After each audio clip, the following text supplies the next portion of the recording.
Ang ating bida na bigla na lang tumayo kahit ito ay tumilapon sa malaking bato, at nagsasabi ito na kung yun lang ba ang kaya ng kanyang kalaban dahil masyado itong mahina. Habang tinitignan ng ating bida ang kanyang sitwasyon ay sa isip-isip niya na kailangan niyang tanggapin ang lahat ng mga atake ng kanyang kalaban, sapagkat ito ang isa sa mga kailangan niya upang makuha ang Holy Body Skill. Dagdag pa nito ay titiisin niya muna ang kaunting sakit ng mga atake ng kanyang mga kalaban. Ang hangal na One Eye Iron Man ay sobra-sobra ang pagkagulat nito nang makita na buhay pa rin ang ating bida at nagsabi pa ito na imposibleng mabuhay ang isang tao sa kanyang nagawang atake. Habang nagsasalita itong hangal na One Eye Iron Man ay agad na muling sumugod ang ating bida at sinabi nito na laban na ulit, kaya sumugod ang ating bida upang magpatama na naman ito sa kanyang kalaban. Maya-maya pa nga ay nabigyan na itong ating bida ng isa na namang solidong suntok sa kanyang sikmura dahilan ng muli nitong pagtilapon pabalik. Ang hangal na One Eye Iron Man ay batid nito na tumama ang kanyang atake ay sumigaw ito na hindi na naman nasalag ang kanyang suntok ng ating bida, kaya kampante itong malaki ang pinsala nito sa katawan ng ating bida. Dagdag pa nito habang nakangisi na kailangan pagbayaran ng ating bida ang kanyang kamay na nasira kamakailan, at pagmamayabang pa ng hangal na sulit na din daw ito dahil dito na mamamatay ang ating bida. Si Shuhan na tumilapon sa mga kakahoyan ay muli itong nagsalita habang inaalis nito ang mga puno na bumagsak sa kanya, at nagsasabi na may pang-iinis na sobrang hina daw ng atake ng hangal na si One Eye Iron Man. Pagkatapos lang maalis ng mga nakadagan sa ating bida ay muli na naman itong sumugod sa hangal na One Eye Iron Man. Dahil sa mga ginagawa ng ating bida ay baka sa pagmumukha ng hangal ang sobrang pagtataka nito, kaya naman ay agad na muli itong naghanda sa paparating na atake ng ating bida at kasabay nito ang kanyang sinabi na kung anong klaseng katawan ang mayroon sa ating bida.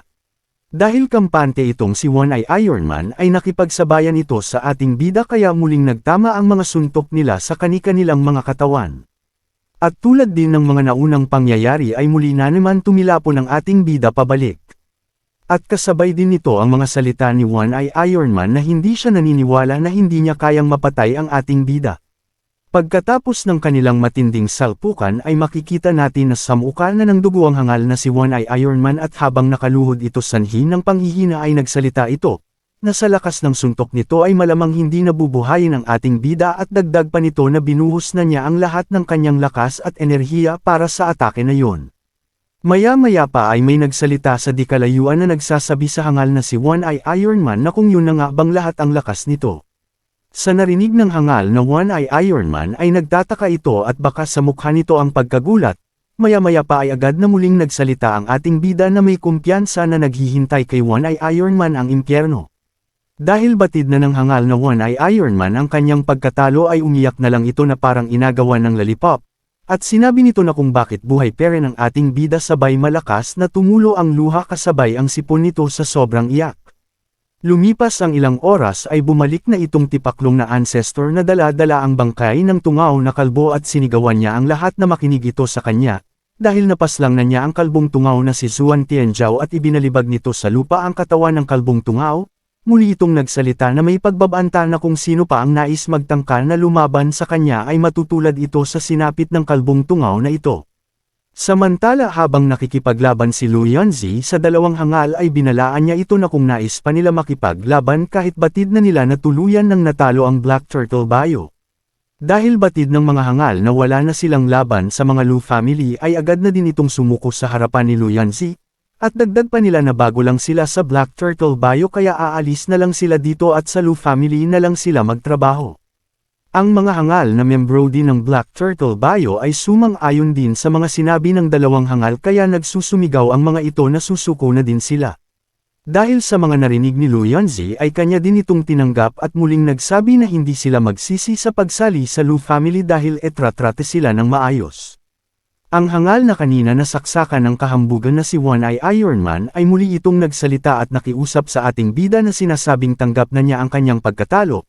At dahil mataas talaga ang kay-abangan ng hangal ay nagbanta ito sa ating bida na hindi siya nito pwedeng patayin dahil ang kanyang anak ay membro ng Shushan Sword Sect. Dagdag pa nito na kung papatayin siya ng ating bida ay sinisigurado niya na hahanapin siya ng membro ng Shushan Sword Sect upang paslangin kasama na din ang malalapit sa kanya, dahil ang Shushan Sword Sect ay isang kilalang sect na malakas at makapangyarihan na hindi mo masusukat ang lakas nito kahit sa iyong imahinasyon. Ang mga hangal na membro ng Lu family na batid ang lakas ng Shushan Sword Sect, ay bigla itong natakot dahil kung totoo ang mga sinabi ng hangal na si One Eye Iron Man na ang kanyang anak na babae ay membro nito ay talagang malalagay sila sa alanganin ngayon. Dagdag pa ng isang hangal ay pakawalan na nila ito para hindi sila tugisin ng membro ng Shushan Sword Sect. Pati ang tipaklong na ancestor ay binalaan ng ating bida na ang Shushan Sword Sect ay may mga tauhan na may supernatural power, na kung susumahin ang mga lakas nito ay libo-libo na master ang kailangan upang tumbasan ang lakas nito. Kaya nakiusap ang tipaklong na ancestor na huwag muna itong padalos-dalos dahil nanganganib sila kung itutuloy niya ang pagpatay sa hangal na One Eye Iron Man na yan. Ang hangal na One Eye Iron Man ay nakangisi ito na nagsasabi na buti naman at natatakot sila sa Shushan Sword Sect dahil mga langgam lang kayo sa kanila. Kaya nagsabi na muli ito na hayaan na siya na makaalis at kakalimutan na niya ang mga nangyari ngayon. Habang nagsasalita ito ay may isang asol na espada ang umatake patungo sa braso nito. Hindi rin nagtagal ay humiwalay na nga ang braso nito sa kanyang katawan. At mayroon nagsalita habang pabagsak ang braso nito sa lupa na nagsasabi na wala itong pake kahit sino pa ang mga ito, dahil ang pagtangkaan ang kanyang mga mahahalagang tao sa kanya ay hindi niya ito patatawarin. Ang umatake sa hangal na One Eye Iron Man ay ang ating bida, at muli itong nagsalita na kahit may kaanak ito na membro ng Shushan Sword Sect ay hindi siya natatakot at kahit anak ka pa ng head leader ng sect ay papatayin pa din kita. Ang hangal na si One Eye Iron Man ay nagsusumigaw ito sa sakit na sanhi ng pagkaputol ng kanyang braso. Pati ang tipaklong na ancestor at ang Lu family ay gulat na gulat sa ginawa ng ating bida. At sa isip-isip ng tipaklong na ancestor ay tinanong nito kung bakit sa edad ng ating bida na 17 years old ay napakalakas ng kumpiyansa nito na wala itong pakialam sa Shushan Sword Sect, dagdag pa nito na siguro ay may tinatago ito na malakas na background. Habang nasa harapan ng ating bida ang hangal na si One Eye Iron Man, ay todo ang pananakot nito sa ating bida na malakas ang kanyang anak na babae dahil kung papatayin siya ngayon ay hindi ito titigil upang paslangin din ang ating bida. Dagdag pa nito na pati rin ang Shushan Sword Sect ay hindi din ito titigil upang mapatay lang ang ating bida madadami din daw pati ang kanyang pamilya. Ang ating bida na narinig ang lahat ng pinagsasabi ng hangal ay hindi ito nakapagsalita babgos pinutol niya na din ang isa nitong braso. Habang hawak-hawak ng ating bida ang isang braso ng hangal ay ang nasa isip nito ay galit sa pinagsasabi ng hangal na One Eye Iron Man. Na sinasabi niya sa kanyang isipan na ang lakas ng loob ng hangal na ito na pagbantaan ang kanyang pamilya. Dagdag pa ng ating bida ay ayaw niya na sanang pumatay ng tao kaso wala siyang tiwala sa hangal na nasa harapan niya ngayon. Ang hangal na One Eye Iron Man na batid nito na talagang hindi na magpapaawat ang ating bida ay nakiusap ito na halatang takot ito sa ating bida. Nagsalita ito at nangako sa ating bida na hindi na siya nito gagambalin wag lang siya nitong paslangin. Habang nagmakaawa ang hangal sa ating bida ay makikita natin sa pagmumuka ng ating bida na talagang tutuluyan niya itong patayin, at inangat na nito ang hawak niyang espada na nagsasabi ito na huli na ang lahat para mapatawad ka, hindi rin nagtagal ay tinusok na nga ng ating bida ang espada niya sa dibdib ng hangal na si One Eye Iron Man. Samantala ang mga Lu family na nakita ang mga kaganapan ay baka sa kanilang itsura ang labis na gulat at takot dahil sa ginawa ng ating bida kay One Eye Iron Man. Maya-maya pa ay nagsalita na ang tipaklong na ancestor na ang anak na babae ni Kwang Shi ay isang disciples ng Shushan Sword Sect kaya nanganganib na ang kanilang mga buhay ngayon. Ang hangal na si Liang Kankan na nakita din nito ang pagpatay kay Kwang Shi ay nagtanong ito sa ating bida na kung bakit niya ito pinatay.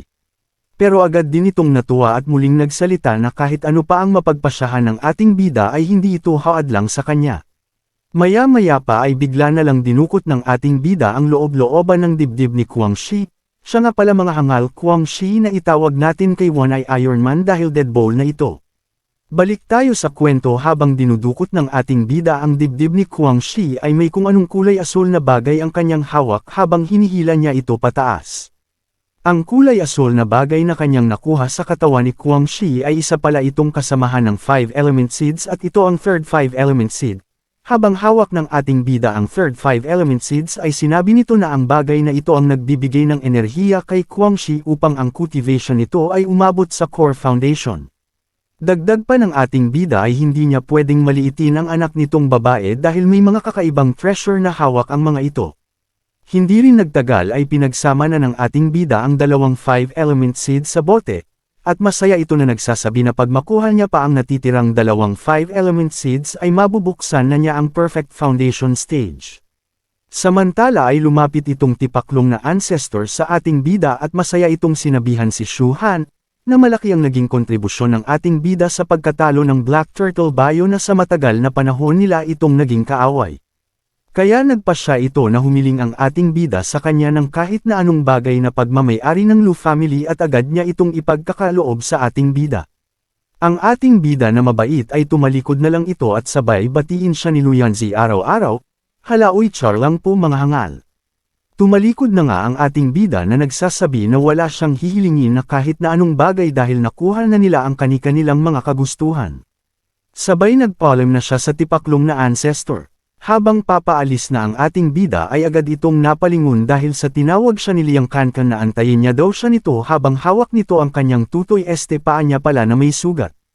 Dahil sa pagtanggi ng ating bida sa nais ng tipaklong na ancestor ay naiabangan naman itong uncle ni Lu family na may ahit sa kilay na sinabihan ang ating bida na bastos. Si Lu Yanzi na naririnig ang sinabi ng kanyang uncle ay humihingi ito ng tawad sa kanila sa mga kilos ng ating bida, at sinabi niya na ganyan lang talaga umasta ang ating hangal na bida. Maya-maya pa ay inutusan na ng tipaklong na ancestor ang kanyang mga kasamahan na iligpit na ang lahat ng katawan at ilibing ito kaagad. Pagkalipas nga ng 3 araw ay mapupunta tayo sa paaralan ni na Shu Han, habang naglalakad ang ating bida na halatang naiirita ito, at ang nasa tabi niya naman ay ang hangal na si Liang Kankan na kung ating mapapansin ay may mga hangal na nilalang sa kanilang likuran na animoy mga metrics ang pormahan. Dahil naririndi na ang ating bida ay agad itong nagsalita kay Liang Kankan na kung bakit nakasunod pa din ito sa kanya at sinabi pa ng ating bida na bumalik na ito sa kanyang klase. Ang hangal na si Liang Kankan ay sinagot ang ating bida na siya ang kanyang bayani kaya sasama siya kahit saan magpunta ang ating bida dahil siya ang nagligtas sa kanyang buhay. Sa mga sinabi ng hangal na si Liang Kankan na inis ang ating bida at pinagtaturo ang mga metrics na nasa likuran nila at sinabi ng ating bida, na wag nitong sabihin pati ang mga hangal na metrics sa likuran mo ay sasama din sa atin. Maya-maya pa ay pinaliwanag na ng hangal na si Liang Kankan na ang mga metrics na yan ay inupahan ng kanyang daddy bilang mga bodyguard, dahil sa nakidnap siya noon kaya inutusan niya ng kanyang daddy na bantayan siya. Hindi rin nagtagal ay sumigaw na itong hangal na si Liang Kankan sa kanyang mga bodyguard na ang kanyang boss ay si Shu Han, kaya inutusan niya ito na igalang ang ating bida kung anong klaseng pagrespeto sa kanyang daddy ay ganun din kay Shu Han, at dagdag pa nito na batiin nila si Shu Han ngayon. Hindi rin nagtagal ay sabay-sabay ng yumuko ang mga hangal na metrics at agad nilang binati ang ating bida. Samantala ang ating kwento ay mapupunta sa mansyon naman ng mga hangal na Feng family.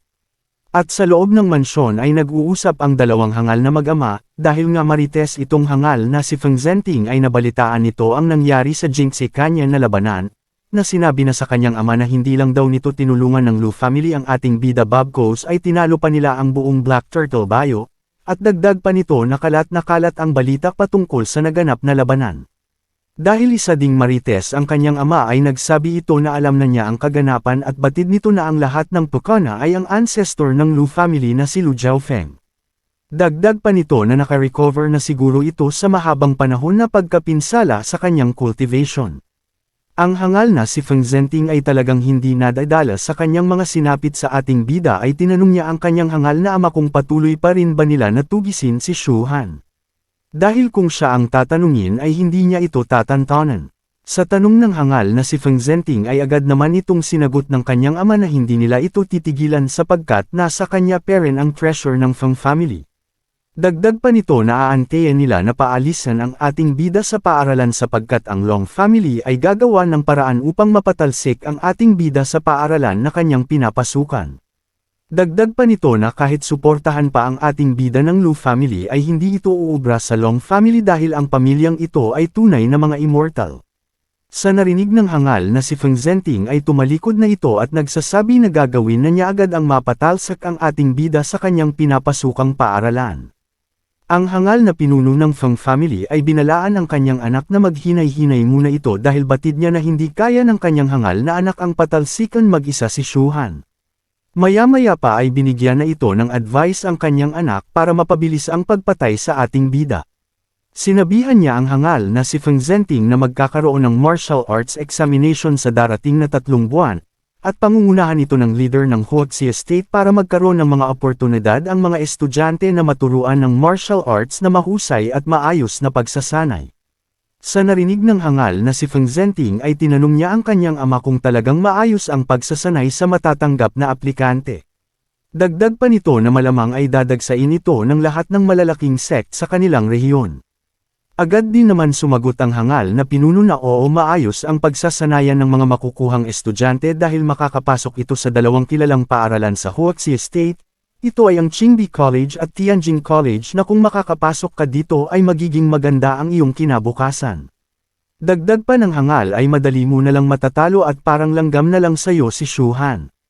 Ang hangal na si Feng Zhenting ay tuwang-tuwa ito sa mga narinig niya sa kanyang ama, at nakangiti itong nagsasabi na gagawin niya ang lahat ng kanyang makakaya para sa darating na martial arts examination upang matalo niya si Shuhan at tapokan niya ito na parang isang langgam. Dahil masaya ang kanyang anak ay sinuportahan niya ito at muli nitong sinabi na lahat ng kanilang resources ay kanila itong ibibigay upang suportahan ito sa darating na martial arts examination. Dumako naman tayo kung saan papasok na sina Shuhan at Liang Kankan sa kanilang classroom at bumungad sa kanila ang madaldal na si Shimenching na tudo ang papuri nito sa Lu family. Na nagsasabi na kailangan lang nila na laging suportahan ang Lu family dahil ito ay malaking pamilya, at kung gagawin nila ito ay walang maglalakas ng loob para sila ay saktan ng kahit na sinuman. Habang nagngangawa ang hangal ay dumaan lang ang ating bida at si Liang Kankan na parang wala itong naririnig. Dahil mainit ang ulo ni Pan Lian sa ating bida, ay napansin nito na deadma lang sa ating bida ang mga sinasabi ng kanyang boyfriend patungkol sa mga nagawa ng Lu family sa pagtalo nito sa Black Turtle Bio. Hindi rin nagtagal ay agad na nitong tinawag si Shuhan ni Pan Lian na nagsusumigaw na napakawalang puso ng ating bida, dahil hindi man lang nito babatiin si Lu Yanzi dahil sa nagawang pagtalo ng kanyang pamilya sa Black Turtle Bio. Dahil nga ang nais ng ating bida ay siya lang lagi babatiin ni Lu Yanzi mga legendary na hangal lang makagets nito. Napalingon naman ang ating bida at si Liang Kankan dahil sa pag-iingay nitong si Pan Lian. At nang makita nila kung sino ang nagsasalita ay muli silang tumalikod at nagtanong si Liang Kankan kung sino ang hangal na babae na yun. Sumagot naman ang ating bida na huwag mo na lang pansinin yan. Sa mga narinig ni Pan Lian ay halatang halata sa kilos nito na animoy pressure cooker na kumukulo sa galit ang ulo nito. Dahil sa mga nagawa ng ating bida at Liang Kankan na pagtalikod at hindi pagpansin sa kanya ay naglabas na ito na aura at hamaba na ang kanyang mga kuko, at nagyayabang ito na napagtagumpayan na niya ang makarating sa early foundation stage kaya bibigyan niya sila ng leksyon dahil hindi man lang nila binati ang kanyang amo na si Lu Yanzi. Habang naglalabas ng galit ang hangal na si Pan Lian ay bigla na lang may nagsusumigaw sa labas ng kanilang classroom na hinahanap ang ating bida, na pinalalabas nito at kasabay din ay ang pagsipa nito sa pintuan ng kanilang classroom sanhi ng pagkawasak nito. Dahil sa pagkabigla ng pangyayari ay natulala at nagulat na lang ang hangal na si Pan Lian. Ang hangal na nagsusumigaw at naghahanap sa ating bida ay walang iba kundi ang tungaw na si Long Lingtian, na batid ng mga nakakakilala na estudyante sa kanya ay itong tipaklong na ito nag-transfer lang upang maghiganti sa ating bida. At dagdag pa ng mga ito na dapat nang umalis ng ating bida sa paaralan dahil nangaganib na ang buhay nito. Kung umabot ka sa video na ito, ibig sabihin na gustuhan mo ang kwento, kaya naman humihingi ako ng kaunting suporta kahit isang like lang. Kung nais nyo naman na malaking suporta ay huwag nyo kalimutan pindutin ang subscribe at notification bell para buwan naman ka kung may i-upload ako na bagong video. Salamat mga hangal.